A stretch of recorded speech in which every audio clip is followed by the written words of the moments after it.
ദൈവ തിരുനാമത്തിന് മഹത്വം ഉണ്ടാകട്ടെ.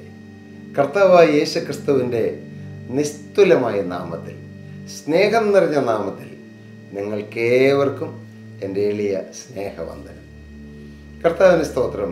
നിങ്ങൾ തോമസ് കാർലൈൻ എന്ന പ്രസിദ്ധനായ സാഹിത്യകാരനെ കുറിച്ച് കേട്ടിട്ടുണ്ടോ? അദ്ദേഹം ലോക പ്രശസ്തനായിരുന്നു. Thomas Carline. അദ്ദേഹത്തിൻ്റെ ആത്മസുഹൃത്തായിരുന്നു ജോൺ സ്റ്റുവർട്ട് മിൽ. ഫ്രഞ്ച് വിപ്ലവം, ഫ്രഞ്ച് റവല്യൂഷൻ എന്ന ഗ്രന്ഥം തോമസ് കാർലൈൻ എഴുതി വർഷങ്ങൾ പട്ടിണി കിടന്നും യാത്ര ചെയ്തും കിട്ടാവുന്നിടത്തോളം ഇൻഫർമേഷൻസ് എല്ലാം കളക്ട് ചെയ്ത് അശ്രാന്ത പരിശ്രമം, കഠിന പ്രയത്നം കൊണ്ടാണ് അദ്ദേഹം ഒരു കയ്യെഴുത്ത് പ്രതി തയ്യാറാക്കിയത്. ഈ കയ്യെഴുത്ത് പ്രതി പ്രിൻറ്റിങ്ങിന് കൊടുക്കുന്നതിന് മുമ്പ് ഇതിനകത്ത് എന്തെങ്കിലും തെറ്റുകളോ കുറ്റങ്ങളോ ഉണ്ടോ എന്നറിയുവാൻ അദ്ദേഹം ഈ ജോൺ സ്റ്റുവർട്ട് മിൽ, അദ്ദേഹം പ്രസിദ്ധനാണ്, അദ്ദേഹത്തെ ഈ കയ്യെഴുത്ത് പ്രതി ഏൽപ്പിച്ചു. ജോൺ സ്റ്റുവർട്ട് മിൽ അദ്ദേഹം വളരെ തിരക്കിട്ട ഒരു മനുഷ്യനാണ്. അതുകൊണ്ട് അദ്ദേഹം അല്പം തിരക്ക് കഴിഞ്ഞതിന് ശേഷം ഈ കയ്യെഴുത്ത് പ്രതി വായിച്ചു നോക്കാമെന്ന് കരുതി തൻ്റെ ഓഫീസിൽ അദ്ദേഹം അല്പം മാറ്റി അത് വച്ചു. എന്നാൽ നിർഭാഗ്യം എന്ന് പറയട്ടെ, നിരന്തരം ആ ഓഫീസ് ക്ലീൻ ചെയ്യാൻ വരുന്ന ആ ഒരു വ്യക്തി ഇതിങ്ങനെ കുറേ നാളുകളായിട്ട് ഇങ്ങനെ പൊടി പിടിച്ചിരിക്കുന്നു. ആവശ്യമില്ലാത്തതായിരിക്കുമെന്ന് കരുതി അവര് അത് കൊണ്ട് കത്തിച്ചു കളയും. വേസ്റ്റ് കത്തിക്കുന്നത് കൂടെ കത്തിച്ചു കളയും. കുറച്ചു നാൾ കഴിഞ്ഞപ്പോൾ തോമസ് കാർലൈൻ ചോദിച്ചു, എൻ്റെ ആ കയ്യെഴുത്ത് പ്രതി നോക്കാൻ പറ്റിയോ? പെട്ടെന്നാണ് ജോൺ സ്റ്റുവർട്ട് മിൽ ഈ കാര്യം ഓർത്തതും തൻ്റെ മുറിയിൽ ചെന്ന് ഇത് നോക്കിയപ്പോഴാണ് അദ്ദേഹത്തിൻ്റെ ഹൃദയം ഇടിച്ചു പോകുന്നത് പോലെ. അത് അദ്ദേഹം അറിയാനിടയായി തൻ്റെ വേലക്കാരി അതെടുത്ത് കത്തിച്ചു കളഞ്ഞത്. എങ്ങനെ തോമസ് കാർലൈനോട് ഈ വിവരം പറയും? കാരണം ജോൺ സ്റ്റുവർട്ട് മില്ലിന് അറിയാം, ഏറെ നാളത്തെ കഷ്ടപ്പാടിന് ശേഷമാണ്, വർഷങ്ങൾ അധ്വാനിച്ചതിന് ശേഷമാണ് ഇങ്ങനെയൊരു പുസ്തകത്തിൻ്റെ കയ്യെഴുത്ത് പ്രതി എഴുതാൻ കഴിഞ്ഞത്. ജോൺ സ്റ്റുവർട്ട് മിൽ തോമസ് കാർലൈനോട് ആ വിവരം പറഞ്ഞപ്പോൾ അദ്ദേഹം തകർന്നുപോയി.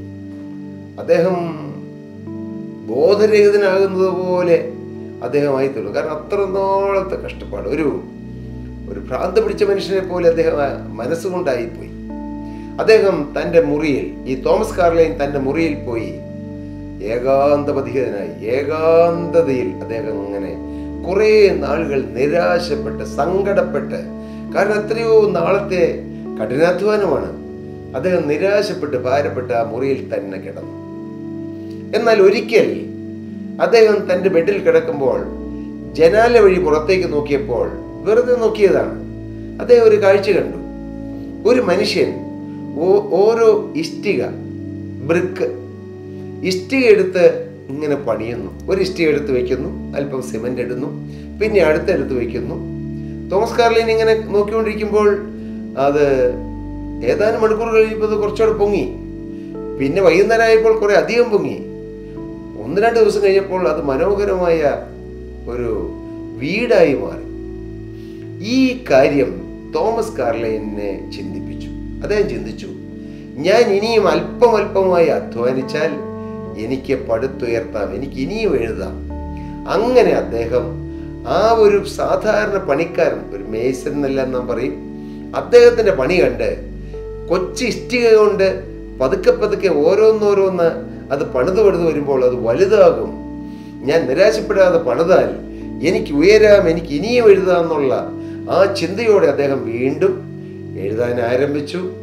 ആ പുസ്തകമാണ് ലോക പ്രശസ്ത ക്ലാസിക്കായി തീർന്ന ഫ്രഞ്ച് റവല്യൂഷൻ. തോമസ് കാർലൈൻ എഴുതിയ ഫ്രഞ്ച് റവല്യൂഷൻ. പ്രിയപ്പെട്ടവരെ, ഞാൻ എന്താണ് ഈ കാര്യം നിങ്ങളോട് പറയാൻ കാരണം? നിങ്ങളുടെ ജീവിതം തകർന്നു പോയോ? നിങ്ങളുടെ ജീവിതം നിരാശയിലാണോ? പടുത്തുയർത്തിയതെല്ലാം ചീട്ടുകൊട്ടാരം പോലെ താഴെ പോയി, എല്ലാം തീർന്നു. അധ്വാനിച്ച് അല്പമൊക്കെ സമ്പാദിച്ചതാണ്, എല്ലാം തീർന്നു. രോഗം വന്നപ്പോൾ, കടബാധ്യത വന്നപ്പോൾ, ഞെരുക്ക് വന്നപ്പോൾ എല്ലാം തീർന്നു. ക്ലോസ്ഡ് ചാപ്റ്റർ, അധ്യായം അടഞ്ഞുപോയി. ഇനി ഒരു പുതിയ അധ്യായം ഇല്ല എന്ന് ചിന്തിച്ച് നിരാശപ്പെട്ടിരിക്കുന്നവരാരെങ്കിലും ഇന്ന് ഈ വാക്കുകളെ കേൾക്കുന്നുണ്ടെങ്കിൽ, തോമസ് കാർലൈൻ്റെ അനുഭവത്തിലൂടെ ഞാൻ നിങ്ങളോട് പറയാം, നിങ്ങൾ പരിശ്രമിക്കൂ, നിങ്ങൾ ഉത്സാഹിക്കൂ, നിങ്ങൾ പോസിറ്റീവായിട്ട് ചിന്തിക്കൂ, അല്പാൽപമായി മുന്നോട്ട് വരൂ. തളർന്നിരിക്കല്ലേ, വാടിയിരിക്കല്ലേ, മുന്നോട്ട് വരൂ. അല്പമാണോ? ആ ഇഷ്ടിക തൊഴിലാളി ഓരോ ഇഷ്ടിക ചേർത്ത് വെച്ച് പണിതപ്പോൾ അത് വലിയൊരു വീടായി തീർന്നതുപോലെ നിങ്ങൾക്ക് അല്പമുള്ളത് അത് പണസംബന്ധമായിക്കൊള്ളട്ടെ, നിങ്ങളുടെ കയ്യിലൊരു അല്പമേ പൈസ കാണുകയുള്ളൂ. നിങ്ങളതൊന്ന് കൂട്ടിവെക്ക്, കളയല്ലേ, മദ്യവെച്ച് കളയല്ലേ, നിരാശപ്പെട്ട് കളയല്ലേ.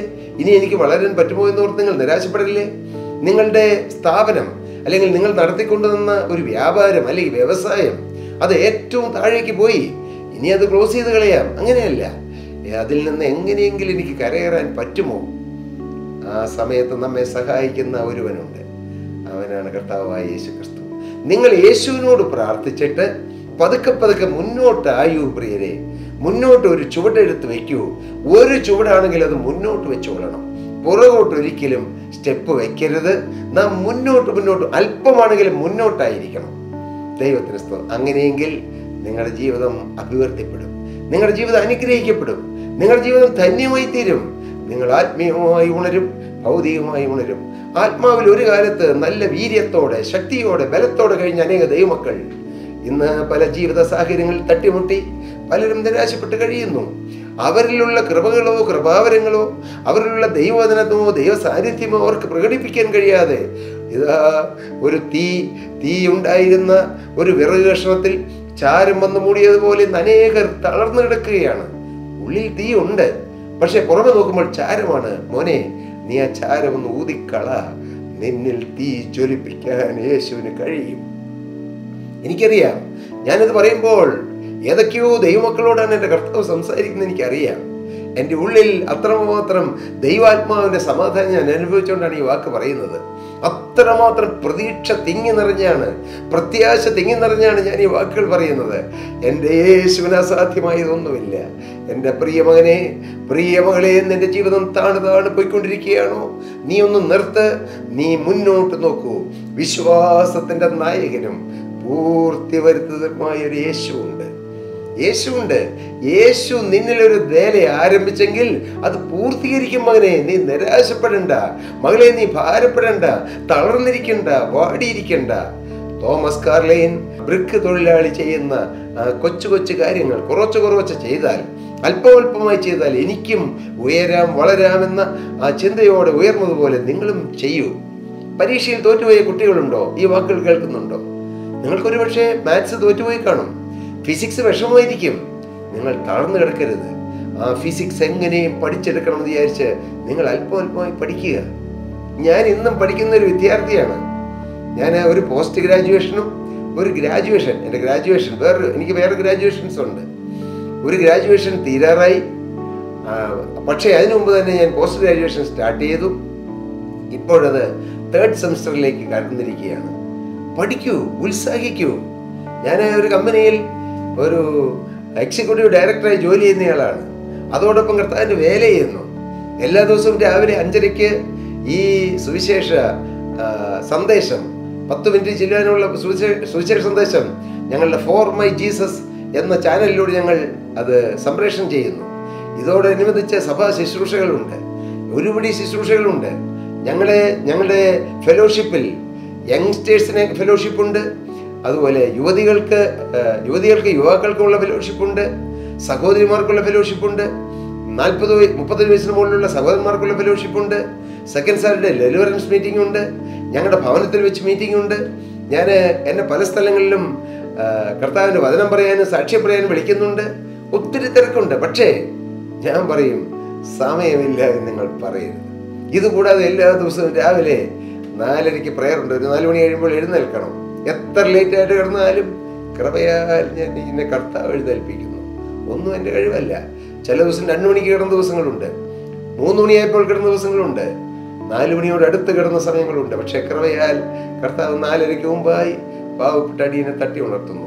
ഞാൻ നിങ്ങളോട് പറഞ്ഞത്, നിങ്ങളുടെ ഉള്ളിൽ ഒരു തീ ഉണ്ടെങ്കിൽ, ഒരു ഉത്സാഹമുണ്ടെങ്കിൽ സമയമില്ലെന്ന് ആരും പറയുകയില്ല. പ്രിയപ്പെട്ടവരെ, ഞാൻ എൻ്റെ കുടുംബത്തിൽ എൻ്റെ ഭാര്യയെ ഞാൻ സഹായിക്കാറുണ്ട്. എൻ്റെ മാതാപിതാക്കളുടെ കാര്യം ഞാൻ നോക്കാറുണ്ട്. എൻ്റെ മക്കളുടെ കാര്യത്തിൽ ഞാൻ ഇടപെടാറുണ്ട്. എൻ്റെ പ്രിയപ്പെട്ടവർ, സഹോദരങ്ങൾ, എൻ്റെ പ്രിയപ്പെട്ടവർ, എൻ്റെ ഭാര്യയുടെ കുടുംബത്തിലുള്ളവർ, ഇൻലോസ്, അവരുടെ കാര്യത്തിൽ ഞാൻ ഇടപെടാൻ സമയം കണ്ടെത്താറുണ്ട്. ഞാൻ ഒരുമിച്ച് കർത്താവിനെ ആരാധിക്കുന്ന ദൈവമക്കളുടെ കാര്യത്തിലും ഇടപെടാൻ കർത്താവ് കൃപയാൽ എനിക്ക് അവസരം തരാറുണ്ട്. സമയമില്ല എന്ന് എനിക്ക് തോന്നിയിട്ടില്ല. ഉത്സാഹമുണ്ടെങ്കിൽ സമയം താനേ ഉണ്ടാകും. നമ്മുടെ ജീവിതമാണ് പറയേണ്ടത്. നിങ്ങളുടെ ജീവിതത്തിൽ അതിയായ ദാഹം മാത്രമല്ല, ഇങ്ങനെ മെസ്സേജസ് എല്ലാം പ്രിപ്പയർ ചെയ്യാൻ ദൈവത്തിൽ നിന്ന് പ്രാർത്ഥിക്കണം, വായിക്കണം. എന്തെല്ലാം കാര്യങ്ങളുണ്ട്. ഞങ്ങൾക്ക് മീഡിയ മിനിസ്ട്രി ഉണ്ട്. ഇതുകൂടാതെ ദൈവത്തിന്റെ സ്തോത്രം, അനോയിന്റഡ് പെൻ എന്ന ഒരു ലിറ്ററേച്ചർ മിനിസ്ട്രി ഉണ്ട്.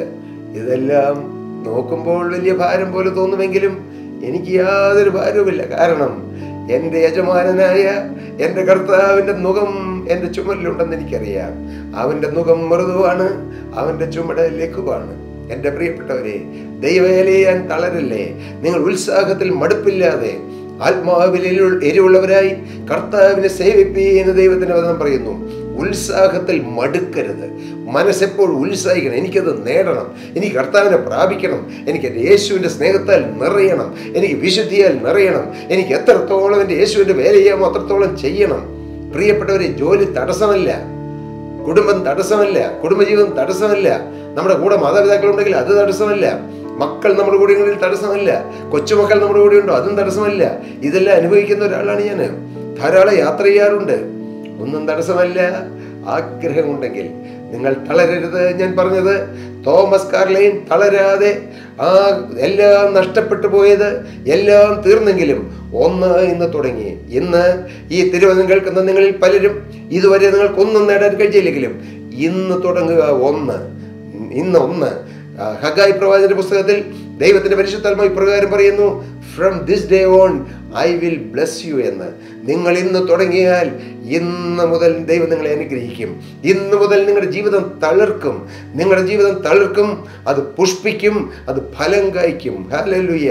അത് ആത്മീയ ജീവിതവും ഭൗതിക ജീവിതവും ഉയരും. തളരില്ലേ, വാടല്ലേ, മടുക്കല്ലേ, ക്ഷീണിക്കല്ലേ, ചാടി എഴുന്നേൽക്കുക.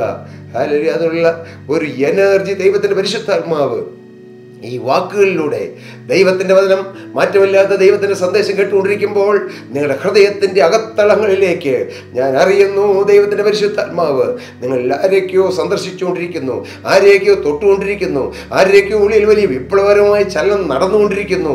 അത് മകനെ നീയാണ്, അത് മകളെ നീയാണ്. നീ ചാടി എഴുന്നേൽക്കുക. യൗവനക്കാരാ, ചാടി എഴുന്നേൽക്കുക.